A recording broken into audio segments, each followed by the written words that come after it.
Please get ready for dictation of an exercise number 14 from Progressive Magazine of September 2022. 5 seconds. Start. We are meeting after a year to discuss our common problems. As you are aware, the Indian Historical Records Commission deals with all kinds of historical records. The scope of our deliberations is therefore wide and extensive. It will, however, be of advantage to confine ourselves to matters of first concern, and I am sure you will agree that these relate to questions affecting the national archives. In all countries, the national archives are the treasure houses of their historical wealth, and we in India can justly take pride for the extent and magnitude of our richness in this field. Our national archives contain a vast collection of records, but systematic series begin from 1672. Some of the latest records are as late as 1999. They therefore tell the story of nearly 300 years of a most interesting and momentous period of India's history. If what remains of the scattered records of the Mughal period are added to these collections, we can say that our records go back to the 15th century. There are not many countries which can claim records which go so far back. From the point of view of quantity also, ours is one of the biggest collections not only in Asia but in the world. I cannot give you the exact number of our records, for much work of indexing and cataloging still remains to be done, but to give you some idea of the extent of collection, I may say that if all these records are assembled in one place, there is no building in India big enough to contain all of them.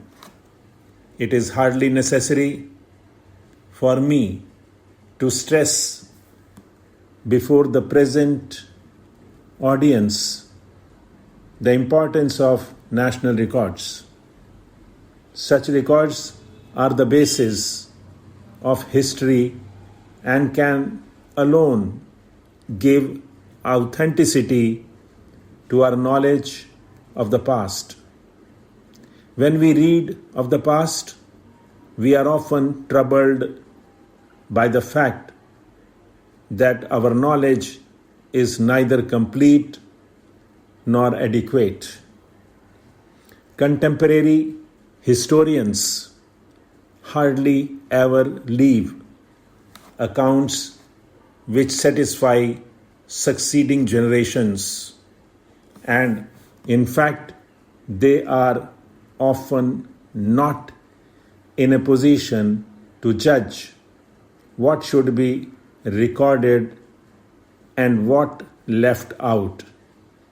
If, however, complete records are available, the annals of the past can be reconstructed, but in most cases, such records of the past do not exist.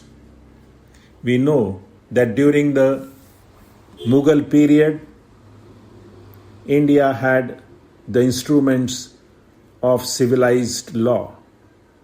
During the 19th century, the European states adopted the convention that all state records should be opened to the public after a lapse of 50 years. The records of the Napoleonic era were thus released to the public in about 1870.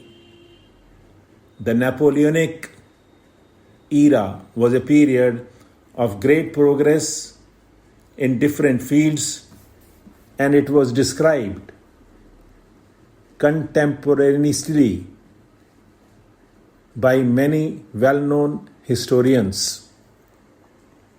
In fact, all the known methods of history writing were used in making the Napoleonic period vivid to the public of the day. But even then, when the official records became available in 1870, it was found that our knowledge of the period was both enriched and altered. Much new light was thrown on obscure incidents and happenings. Many old opinions had to be revised in the light of the new information. Similarly, the official papers relating to the so-called Indian Mutiny of 1857 were released in 1907.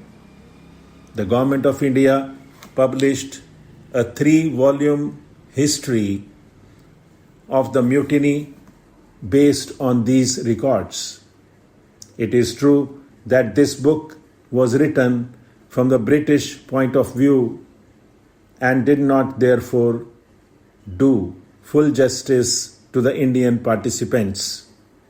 It is therefore necessary that these records should be examined afresh and a true account of the period written in as objective a manner as possible. Even then, the official history, which was based on these records, revealed many facts that were previously unknown and corrected many of our wrong ideas about the different characters who participated in these momentous happenings.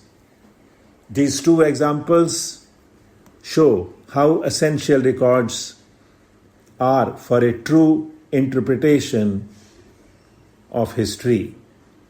If, however, the records are to be utilized to the fullest extent, it is necessary that they should not only be preserved but also arranged and classified systematically.